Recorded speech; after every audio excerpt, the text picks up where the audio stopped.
생명에는 주어진 사명이 있습니다 라고 하는 말씀의 제목을 가지고 여러분들에게 말씀을 드리고자 합니다. 10대나 20대에 있는 우리 청년들에게 또 청소년들에게 너 뭐 하고 싶니? 이렇게 이제 물어보면 사실 자신의 꿈, 비전, 또 내가 해야 할 일, 이거에 대해서 자신 있게 대답하는 학생과 청년들이 많지 않습니다. 물론 그들이 이 땅에 태어나서 내가 왜 태어난가, 내가 해야 할 일이 무엇인가 라고 하는 것을 고민하는 시기이고 또 잘 찾아야 하는 시기이기도 합니다. 학생들이나 또 청년들 아직 자기가 하고 싶은 일, 무엇을 해야 할지, 내가 해야 할 그 역할이 무엇인지 지금 찾고 있는 학생들이죠. 그렇다면 여러분, 이제는 우리가 그 청소년 시간도 지나고 청년 시절도 지나고 이제는 살아온 날보다 살아가야 할 날이 적은 여러분들 또 늘은 우리가 어떻게 살아가야 할 것인가, 또 여러분들의 역할은 어떤 역할들을 해야 할 것인가 여러분 잘 찾고 지금 살고 계십니까? 내가 지금까지 살아온 날은 과거니까 그렇다 치더라도 우리가 앞으로 남아있는 그 삶을 어떻게 살아가야 하는가가 참으로 중요한 문제이겠죠. 철학자 세네카는 이런 말을 합니다. 숨이 붙어있는 한 사는 법을 계속해서 고민해라. 우리가 살아가는 동안에 내가 어떻게 살아가야 될지를 늘 고민해야 되죠. 특별히 여러분, 우리 믿음의 성도로서 내가 남아있는 그 시간들을 어떻게 살아갈 것인가, 하루하루 하나님이 나에게 주시는 이 시간들을 어떻게 살아가야 할 것인가 우리는 고민해야 할 것입니다. 그렇기에 여러분, 우리가 주어진 삶을, 정말 남겨진 삶을 잘 산다는 것, 그것은 무엇을 말하는 것인가? 내게 주어진 역할이 무엇인지를 잘 알고 그것을 잘 감당하며 사는 것이 참 잘 사는 것이겠죠. 2002년 그 월드컵 4강의 신화를 이룬 우리나라, 거기에 이제 중요한 역할을 했던 분이 바로 히딩크 감독입니다. 또 월드컵이 끝나고 그 가장 뜬 선수는 이제 박지성이라고 하는 선수예요. 유럽에 가서 또 맨체스터 유나이티드에서 또 그 활동을 했죠. 그런데 2002년 월드컵 이후에 오히려 뒤로 물러나게 된 사람이 있습니다. 그 사람이 누구냐면 김병지 골키퍼입니다. 김병지는 골 넣는 골키퍼라고 하면서도 사람들한테 이제 그 유명한 그런 골키퍼이기도 하죠. 근데 히딩크가 부임을 하고 그 파라과이와의 그 축구 경기에서 골문을 지키지 않고 그 자리를 지키지 않고 중앙선까지 나와서 그 골을 차려고 하다가 볼을 뺏기고 그 골을 넣을 위기가 있었던 그 시간들이 있었습니다. 그 실점의 위기를 만난 그 모습을 보고 히딩크 감독은 그 다음부터 주전 선수에서 빼버리죠. 김병지 선수를 교체해버리고 이제는 이훈재 선수가 주전 골키퍼로서 국가대표로 이제 세워지게 됩니다. 여러분, 자기 자리에 주어진 역할을 놓치지 않는 사람이 진짜죠. 내게 주어진 그 자리, 내게 주어진 그 자기의 역할을 잘 감당하고 놓치지 않는 사람이 진짜일 것입니다. 행복한 청소부라고 하는 그 책에 보면 이런 내용이 나옵니다. 청소부가, 그 아저씨가 그 작가와 음악가의 거리를, 표지판을 닦는 일을 합니다. 그래서 깨끗이 닦는 거죠. 그래서 베토벤 거리, 모차르트 거리, 또 핸델 거리, 쇼핑 광장, 괴테 거리, 이런 그 표지판을 닦는 일을 합니다. 이 청소부 아저씨는 자기가 그 표지판 닦는 것에 대해서 얼마나 행복해 하는지, 그 일을 어느 누구하고도 바꾸고 싶은 생각이 없습니다. 언제나 그것에 만족했고 그것을 행하면서 행복했습니다. 근데 어느 날 어느 모녀의 대화 가운데 우연히 듣다가 자기 자신이 그냥 표지판 닦는 거에만 열중을 하고 관심을 보이고 있구나, 이렇게 생각이 되어서 내가 지금 닦고 있는 이 그 작가, 음악가들이 어떤 음악을 했고 어떤 또 문학을 했는지가 궁금해지기 시작했습니다. 그래서 그것을 알아보기 위해서 뭐 오페라도, 음악회에도 참여를 하고 음악을 듣기도 하고 또 그 작가의 책을 사다가 읽어보기도 하면서 그 작가들을 알아가기 시작합니다. 그리고는 그 작가의 이름 표지판을 닦으면서 그 작가의 그 책을 생각하게 되고 또 그러면서 행복한 거죠. 또 그 음악가의 그 음악을 흥얼거리고 그 외운 음악을 노래하면서 그 표지판을 닦으니 더욱더 행복함이 몰려오게 됩니다. 그래서 그 아저씨가 주변에 있는 사람들에게, 길거리에 있는 사람들에게 거기에 있는 음악가들, 작가들에 대한 이야기를 들려주기 시작합니다. 그랬더니 사람들이 너무 재밌는 거예요. 소문에 소문을 듣고 사람들이 찾아와서 그 이야기를 듣는 거죠. 그러면서 그 TV 출연과 또 대학에서 강연을 해달라고 하는 요청까지 받게 되었습니다. 그렇지만 그 아저씨 이렇게 거절을 합니다. 나는 하루 종일 표지판을 닦는 청소부입니다. 내가 이야기를 하는 것은 내가 뭐 교수가 되려고 하는 것도 아니고 또 내가 유명해지려고 하는 것은 아닙니다. 내가 하는 일을 계속하고 싶고 내가 즐겁기 때문에 내가 이를 위해서 내가 이야기를 나누는 것입니다. 라고 거절을 하게 되죠. 여러분, 청소부 아저씨, 그분은 자신의 역할, 거리에서 표지판 닦는 것, 이것만으로 너무 행복했습니다. 만족했습니다. 그리고 그것을 행복하게 그 일을 감당을 합니다. 우리에게는 각자에게 주어진 자기의 역할들이 있습니다. 어떻게 하는 것이 정말 잘 사는 것인가? 내게 주어진 그 역할을 잘 감당하는 것이 잘 사는 것이겠죠. 하나님께서 저와 여러분들에게도 맡겨진 그 역할들이 있습니다. 여러분, 내게 맡겨진 역할, 다른 말로 하면 사명일 것입니다. 각자의 자리에서 주님 주시는 그 역할, 그것을 우리가 잘 감당할 때 하나님께서 기뻐하시는 거죠. 오늘 말씀 가운데 보면 헤롯 왕이 있습니다. 헤롯 왕은요, 유대의 왕이죠. 유대의 왕으로서 하나님 나라를 하나님을 잘 섬기도록 백성들을 이끌어가고 하나님의 말씀으로 그 백성을 이롭게 하는 것이 이 유대 왕의 역할이었습니다. 그에게 맡겨진 역할이죠. 하지만 그의 할아버지 헤롯 1세서부터 지금까지 그 아들 또 그 손자 헤롯 안디바까지 이어지면서 하나님께서 유대의 왕으로 그들에게 주셨던 그 역할들을 잊어버린 지 오래되었습니다. 세상의 왕들과 다를 바가 없습니다. 성경에는 자세히 기록을 하고 있지는 않지만 여러분, 두로와 시돈하고 이 헤롯하고의 관계가 굉장히 어떤 문제가 있었던 것으로 보여집니다. 두로와 시돈은요, 해상 무역을 하는 나라입니다. 그래서 그들은 그 배를 띄워서 무역을 통해서 이제 장사를 해서 돈을 버는 나라죠. 그러다 보니까 상대적으로 농사를 잘 짓지 않습니다. 농사를 짓지 않다 보니 그 두로와 시돈에 있는 사람들이 먹고 살기 위해서는 주변에 있는 다른 나라로부터 곡식을 수입해야 합니다. 무역을 통해서 곡식을 먹어야 되는 것이죠. 갈릴리 지역은 곡창지대였기 때문에 그곳에서 이제 곡식이 났고 헤롯으로부터 그 곡식을 받게 되었습니다. 하지만 헤롯이요, 곡식 수출을 금지해 버립니다. 곡식을 팔지 말라. 그러니 여러분, 두로와 시돈이 얼마나 난감합니까? 방법이 없는 거예요. 그래서 두돈과 시온에 있는 사람들이 외교적인 역량을 발휘해서 헤롯의 최측근인 블라스도에게 그 영향력을 미치고 어떻게든 헤롯에게 그 마음을 돌리기 위해서, 화목하기 위해서 화목을 청하고 있습니다. 이야기가 잘 된 것 같아요. 그래서 헤롯이 두로와 시돈의 그곳에 가서 왕복을 입고 단장에 올라서 연설을 합니다.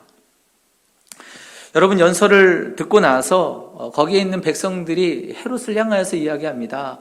이 소리는 신의 소리입니다. 이 소리는 사람의 소리가 아닙니다. 라고 하면서 헤롯 왕 만세 박수를 치면서 환호성을 지르면서 헤롯을 막 띄워주는 거죠. 근데 오늘 여러분, 정말 헤롯 왕 역시 마치 자기가 이 두로와 시돈에 있는 사람들의 생명줄을 쥐고 있는 사람이라고 착각을 하는 것입니다. 내가 그들의 생명을 좌지우지할 만한 능력의 소유자다. 교만한 마음이 그에게 들어갔습니다. 모든 사람의 생명을 쥐고 있는 것이 나다. 내가 신이고 내가 하나님이다. 라고 하는 마음을 품게 되는 겁니다. 여러분, 교만하면 망하게 되죠. 이것이 성경의 진리가 됩니다. 교만한 자는 패망의 선봉이라고 했습니다. 넘어짐의 앞잡이라고 했습니다. 여러분, 헤롯은요, 너희들 내 말 안 들으면 곡식 없다. 너희 내 말 잘 들으면 곡식 줄게. 나에게 달렸어 라고 이야기하고 있습니다. 그러나 여러분, 오늘 성경에 뭐라고 말씀을 하고 있습니까? 23절 말씀해 보니까 이렇게 말씀합니다. 헤롯이 그 영광을 하나님께 돌리지 않으므로 주의 사자가 곧 친히 벌레가 에게 먹혀 죽으니라고 말씀을 합니다. 하나님이 그의 생명을 걷어가시는 거예요. 사랑하는 성도 여러분, 생명이 누구에게 있습니까? 생명줄을 쥐고 있는 분이 누구이십니까? 헤롯이 아니죠. 하나님이 생명줄을 쥐고 있는 분이시죠. 그분이 때를 따라 비를 주시고 잎을 나게 하시고 꽃이 피게 하시고 또 열매 맺게 하시는 분이 하나님이시잖아요. 하나님의 손길로 우리가 살고 죽는 거죠. 헤롯의 역할은 그가 유대의 왕으로서 그에게 주어진 권한과 그리고 그에게 주어진 그 권세를 가지고 거기에 있는 백성들을 살리는 것이 그의 사명이었고 그의 역할이었습니다. 그것을 잘 또 분배하도록 하는 것, 그리고 하나님께 영광을 돌리게 하는 것, 그것이 그에게 주어진 역할이었어요. 그것을 하지 못하니 하나님께서 그의 생명을 거두어 가십니다. 여러분, 집에서 쓰던 전자제품 사용하다가 망가지면 고치잖아요. AS 받고. 고쳐도 안 되면 어떻게 합니까? 폐기 처분하는 거예요. 왜요? 자기 역할이 끝났습니다. 버려지는 것이죠. 성경에는 자기의 역할을 잘 감당하지 못해서 쫓겨난 사람들이 있습니다. 대표적인 인물이 엘리 두 아들 홈니와 비느하스입니다. 하나님이 그들에게 제사장 역할을 주시기 위해서 그들을 선택하셨죠. 제사장 아들로 태어나게 하셨습니다. 그렇지만 그들이 제사장으로서의 자격이 부족할 뿐만 아니라 악행을 행하고 있습니다. 회막문에서 수정드는 여인들과 동침할 뿐만 아니라, 그리고 제사를 드리기 전에, 제사 드리고 나서 받아야 할 그 몫을, 제사장의 몫을 제사도 드리기 전에 날것으로 달라고, 구워 먹기 위해서 날것으로 달라고 그렇게 요청을 하고 있습니다. 사무엘상 말씀해 보니까요, 그들의 행동을 향하여서 이렇게 얘기합니다. 그들이 여호와를 제사를 멸시했다. 하나님의 엘리야에게 나타나셔서 이렇게 말씀을 하시죠. 너는 나보다 너의 아들들을 더욱 더 중요하게 여겼다. 내 백성 이스라엘에게 드리는 가장 좋은 것으로 너의 아들들을 살찌웠다. 나를 존중히 여기는 자를 내가 존중히 여기고 나를 멸시하는 자를 내가 경멸하리라. 그리고 두 아들을 한날 동시에 죽게 될 것이라고 말씀을 하시고 있습니다. 여러분, 이스라엘 첫 번째 왕이었던 사울도요, 왕의 역할을 하나님이 주셨지만 그가 그 역할을 감당하지 못하고 제대로 하지 못하니 길보아 산에서 블레셋과의 전투에서 그를 데려가십니다. 사랑하는 성도 여러분, 우리가 주어진 그 역할, 하나님이 주신 역할들이 있죠. 그 역할들을 우리가 잘 감당할 때 하나님의 사람들로 주님께서 세우시는 거죠. 여러분, 우리 그리스도인들이 이런 얘기를 하죠. 이런 얘기를 많이 들었습니다. 사명이 있는 자는 죽지 않는다. 여러분, 그 이야기가 어디서부터 나왔는가? 그것은 리빙스턴 선교사의 이야기였습니다.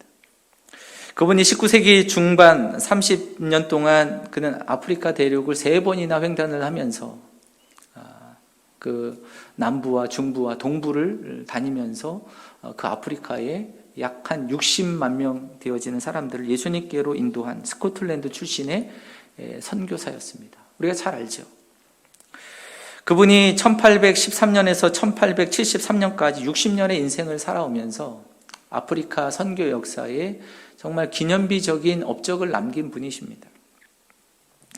가난하지만 경건한 가정에서 자란 리빙스턴, 매일 14시간의 방적 공장에서 일을 하면서 나는 하나님을 위해서 나의 삶을 드리겠다고 의료 선교에 대한 꿈을 품고 그분은 공부를 해서 이제 선교사로 하나님 앞에 드리기로 결심을 합니다. 그러면서 이렇게 기도를 합니다. 작정하면서 이렇게 기도하죠.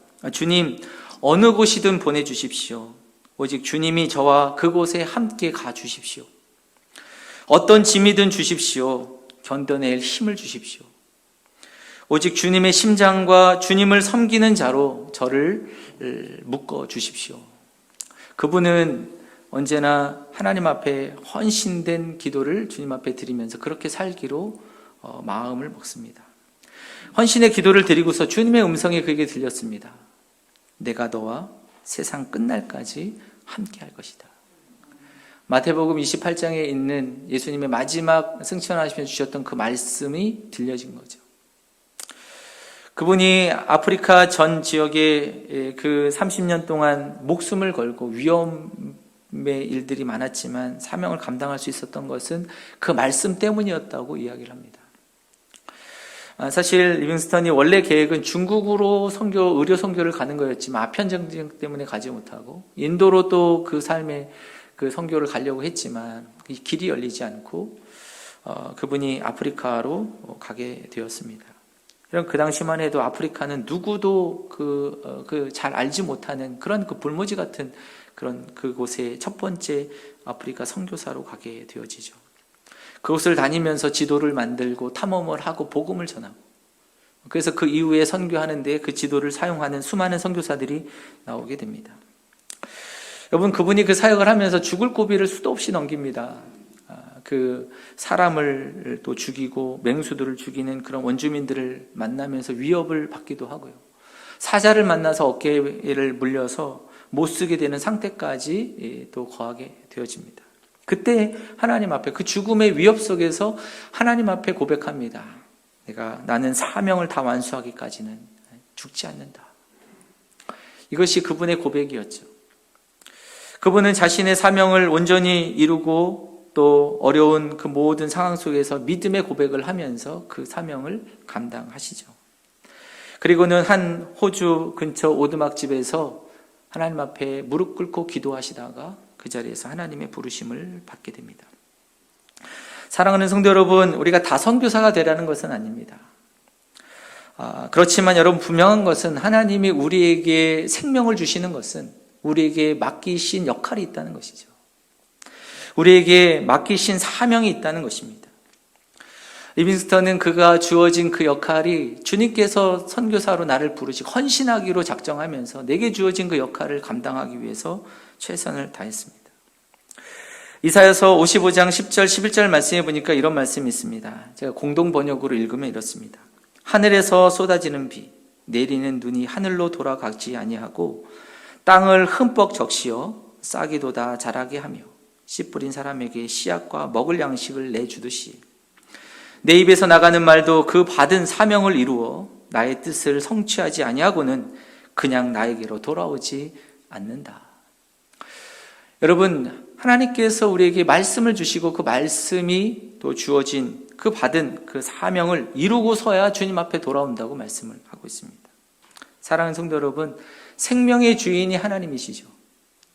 또 우리에게 생명을 주심은 우리가 아직 이 땅에서 해야 할 일이 있다는 것입니다. 해야 할 사명이 있다는 것입니다. 아직 하나님께서 나에게 또 생명과 호흡을 주시는 것, 내가 이 땅에 사명을 감당해야 할 부분이 있다는 것이죠.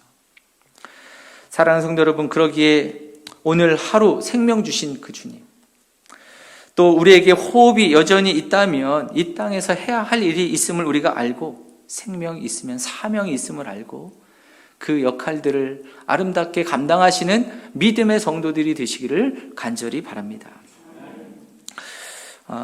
여러분, 목회자나 또는 선교사, 또 교회 안에 있는 중직자에게만 사명이 주어진 건 아니죠. 모든 믿음의 성도들에게 하나님이 주시는 사명이 있습니다.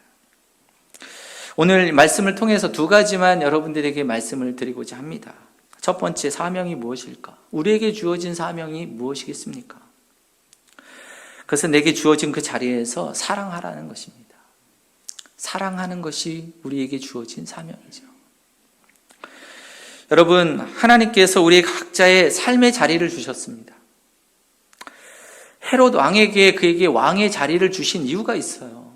그것은 백성을 사랑하는 거죠. 하나님의 마음으로 백성을 사랑하고 하나님의 말씀으로 그들을 돌보는 것이 헤롯 왕에게 주어진 사명이었습니다. 그에게 주어진 권세, 그에게 주어진 권한, 그에게 주어진 모든 영향력을 통해서 그 백성을 하나님의 마음으로 사랑하는 것입니다. 그 주변에 있는 나라들까지 살리는 것, 그것이 그에게 주어진 사명입니다. 그러나 그 권한과 책임을 그는 감당하지 않았습니다. 여러분, 하나님께서 저를 백성모학교회 목사로 이곳에 세우셨습니다. 이 자리를 하나님이 허락해 주셨죠. 이 자리를 주신 것, 이것은 제가 여러분들 성도님들의 영혼을 살리라고 하나님께서 저를 이곳에 세우신 줄로 믿습니다.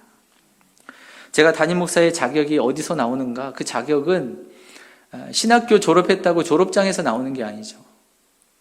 제가 목사 안수 받았던 그 목사 안수패에서 나오는 것이 아닙니다. 제가 영혼을 살리는 데서 나오는 거죠. 제가 여러분들을 위해서 말씀을 전하고, 또한 여러분들을 위해서 기도하고, 하나님의 말씀으로 또 위로하고, 또 사랑하고, 또 은혜를 끼치고, 하나님 앞에 하나님을 더 사모하도록 나오도록 인도할 때 제가 목사로서의 자격이 주어지는 것입니다. 하나님 그거 하라고 이곳에 세우신 거죠. 제가 여러분 성도님들을 살리고 있을 때만이 자격이 있는 것입니다. 만약 제가 그러지 못하고 있다면 하나님께서, 만왕의 왕 되신 하나님께서 이 자리를 걷어가시는 거죠. 두렵고 떨림으로 내가 그 역할을 감당해야 하는 것입니다. 사랑하는 성도 여러분, 우리 교회가 왜 이 양평읍에, 이 백안리에, 이곳에 왜 하나님이 이 교회를 세우셨습니까? 이곳에 있을 자격은 어디에서 나오는 것인가? 그래서 여러분, 우리 교회가 이 지역을 사랑하고 이 지역에 있는 사람들을 섬기고 이곳에 영혼을 살리는 일을 행할 때 이 교회가 이곳에 있을 자격이 있게 되는 것입니다.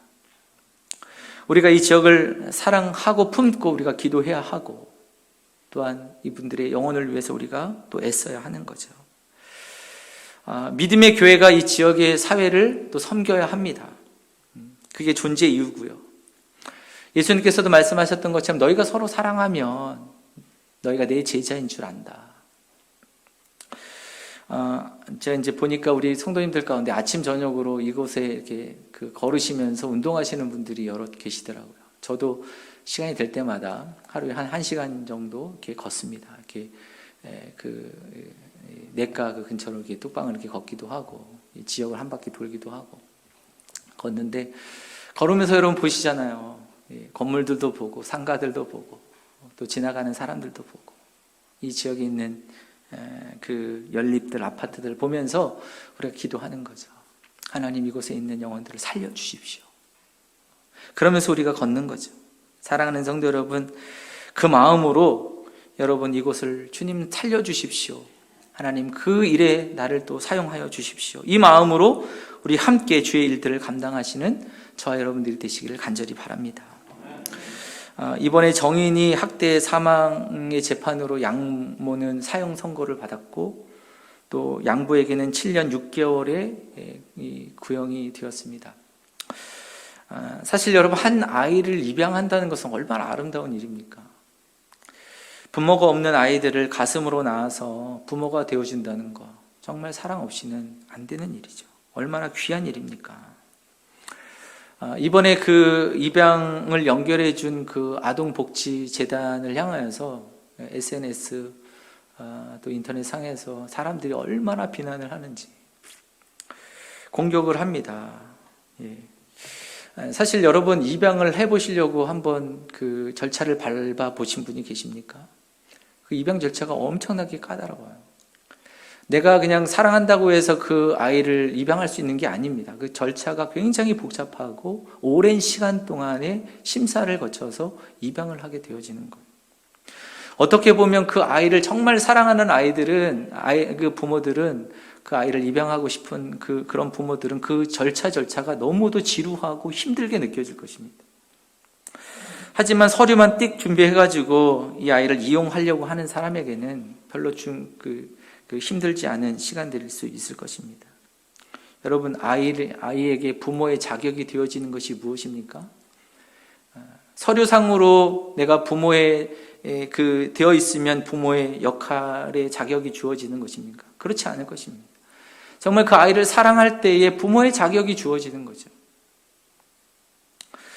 정인이의 그 양부모에게 SNS에서 엄청난 비난이 쏟아지는 것뿐만 아니라 아동복지재단에도 그 시민단체에서 피켓을 들고 핏대를 높이면서 가서 이야기를 합니다. 막 호소를 하면서 이야기를 하면서 부실한 입양 절차 책임지라, 사과해라 라고 하면서 시민단체가 목소리를 높이고 있습니다. 여러분, 그것보다 더 중요한 게 있지 않습니까? 우리가 그런 모습을 보면서 우리가 비난에 동참하는 게 아니라 그 주변 사람들에게 어떻게 저런 사람이 있어 이렇게 이야기하는 것이 아니라, 어쩌면 여러분 우리가 입양단체 한 곳 우리가 찾아가서 우리가 봉사하는 1시간 하는 것이 훨씬 더 중요할 것입니다. 어쩌면 주변에 있는 소년 소녀 가장들, 정말 힘들고 있는 그런 그 상황 가운데 편부모나 또는 어려운 가운데 있는 다문화 가정에 있는 아이들을 바라보면서 내가 내 자리에, 삶의 자리에서 그들을 도와주는 일들을 하는 것이 더 아름다울 것입니다. 아니면 여러분, 내가 한 구자 후원 계좌를 열어서 그들에게 또 우리의 작은 모습으로 함께 동참하는 것, 이것이 더 아름다운 우리의 모습일 것입니다. 사랑하는 성도 여러분, 우리가 이 세대를 살아가면서 책임을 묻는 것은 쉽습니다. 그들을 향하여서 이거 왜 못했냐 책임 묻는 것은 너무도 쉽지만, 그러나 여러분, 함께 책임을 감당하는 것은 어려운 일입니다. 함께 책임 감당하는 것. 자리는 핏대 올리라고 주어지는 것이 아닙니다. 사랑하라고 주어지는 것이죠. 사랑하는 성도 여러분, 우리가 주어진 그 자리에 하나님께서 사랑하라고, 여러분 그 자리를 통해서 주변에 있는 사람들을 살리라고 우리에게 주시는 자리인 줄로 믿습니다. 그리고 여러분, 우리에게 주어진 그 자리를 통해서 함께 영혼을 살리는 일에, 함께 책임을 감당하는 일에 함께 하시는 믿음의 성도들이 되시기를 간절히 축복합니다. 두 번째는 우리에게 주어진 사명이 무엇인가? 우리에게 주어진 사명은 나의 삶을 통해서 하나님을 나타내는 것입니다. 우리가 사는 사명은 하나님을 드러내는 삶이 되어야 하는 것입니다.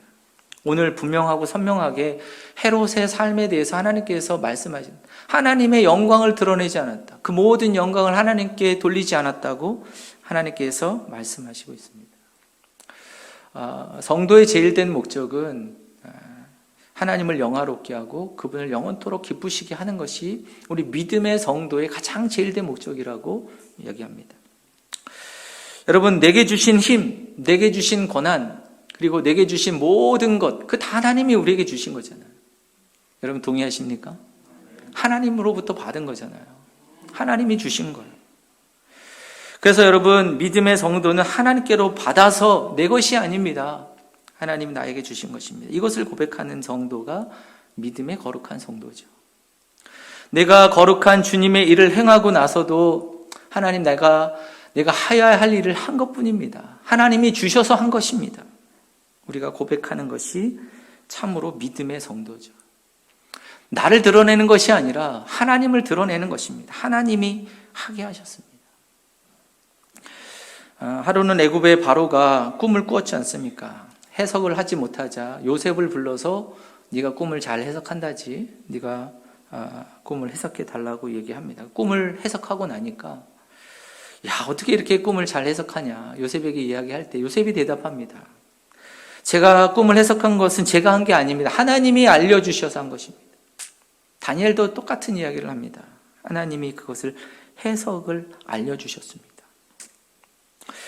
우리가 교회 안에서 또 믿음의 길을 걸어갈 때 특별한 은사를 받는 분들이 계세요.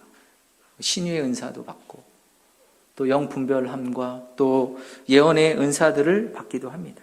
여러분, 이 모든 은사, 내게 주신 모든 재능, 내게 주신 모든 은사는요, 하나님이 교회 공동체를 위해서 교회를 살리라고, 하나님 앞에 영광을 돌리라고 주시는 것이 은사죠. 하지만 여러분, 내가 받은 은사가 이게 내가 하는지 알고 교만한 그런 사람들이 있습니다. 내가 막 기도하고 또 그런 그 기적과 이사들을 일어나면 마치 내가 하는 것처럼 착각하는 겁니다. 그래서 내가 하나님이 일을 하라고 나에게 주신 건데 마치 그것이 자기가 하는 양 교만해지고 거만해지면서 이단이 되고 사이비가 되어지는 것이죠. 여러분, 우리가 내가 주어진 그 자리, 내가 주님을 위해서 해야 할 일들이 많으면 많을수록 우리는 더욱더 주님 앞에 겸손히 주님 앞에 엎드려 기도하면서 주님 앞에 나아가야 합니다. 그럴 때 우리가 주님을 또 영광이 돌리고 주님 앞에 아름답게 서는 것이죠. 여러분, 목사인 저에게 능력이 있는 게 아니죠. 하나님께 능력이 있습니다. 하루는 한 번은 손양원 목사님이 교회에서 예배를 드리는 가운데, 예배를 드리고 설교를 하는 가운데 맨 앞에 앉아있던 그 시각장애인 그 의자가 말씀을 듣는 가운데 눈이 떠졌습니다. 얼마나 놀라운 일입니까? 사람들이 막 웅성웅성거립니다. 예배하는 가운데. 그때 그 목사님이 이야기를 하시죠. 성도 여러분, 저분이 눈을 뜬 것은 저하고는 아무런 상관이 없습니다. 저분의 믿음으로 하나님이 저분에게 행하신 일입니다. 하나님이 행하신 일이라고 얘기를 하고 있습니다. 그 손양원 목사님, 능력이 나에게 있는 것이 아니라는 것을 분명히 알고 계시는 분이죠. 하나님께 능력이 있다. 정확히 알고 계시는 분이시죠. 사랑하는 성도 여러분, 하나님은 정말 겸손한 사람을 통해서 하나님이 영광을 받으시는 것입니다. 하나님, 저는 아무것도 할 수가 없습니다. 그렇지만 말씀에 순종해서 행하리이다. 이것이 정말 겸손한 하나님의 사람들의 모습일 것입니다. 여러분, 또 이런 분들이 있잖아요. 하나님, 저는 할 수 없습니다. 그래서 못하겠습니다. 여러분, 이것은 내가 참 하나님 앞에 교만한 모습인 걸. 정말로 겸손한 사람은 하나님이 열쇠입니다. 하나님을 고백하고, 나는 할 수 없지만 하나님이 하실 수 있습니다 라고 고백하고 그 일을 행하는 사람이 진정 겸손한 하나님의 사람이죠. 우리가 하나님 앞에 우리가 그렇게 행하고, 하나님이 하셨습니다, 하나님이 이 모든 것을 하게 하셨습니다 라고 하나님께 영광을 돌리는 이 손길을 통해서 하나님 영광 받으시는 줄로 믿습니다. 말씀을 마칩니다. 하나님은 각자에게 주신 역할이 있습니다. 우리에게 아직도 생명을 주시고 우리에게 호흡을 허락하시는 것은 하나님이 우리에게 주신 역할과 사명이 있다는 것이죠. 지나온 시간들은 잊어버리시고 남은 삶을 어떻게 이 역할을 감당할 것인가, 다시 한번 마음을 다짐하시고 내게 주신 자리에서 사랑하며 살리는 사명을 감당하시고 하나님 앞에 영광 돌리는, 주님을 나타내는 믿음의 성도들, 저와 여러분들이 되시기를 간절히 축복합니다. 함께 한번 기도하겠습니다. 은혜로우신 하나님, 감사합니다. 저희들에게 날마다 호흡을 허락하시고 생명을 주시니 감사합니다. 우리가 남은 삶 주님 주시는 그 사명 감당하게 하여 주시옵소서. 주님 내게 주신 그 역할들을 바르게 잘 감당하게 하시고 사랑하며 또 주변을 살리며 주님 주시는 그 마음으로 이 땅 가운데 주님의 나라를 이루어가는 믿음의 백성들로 주님 저희들을 사용하여 주시옵소서. 하나님, 저희들의 마음을 담아 또 주님 앞에 영광을 돌리며 부족하지만 하나님 주시는 것으로 또 감당하게 하시고 하나님 앞에 기쁨 되고 주님 앞에 아름답게 나아가는 저희 모두가 되게 하여 주시옵소서. 감사드리며 예수님의 이름으로 기도드립니다. 아멘.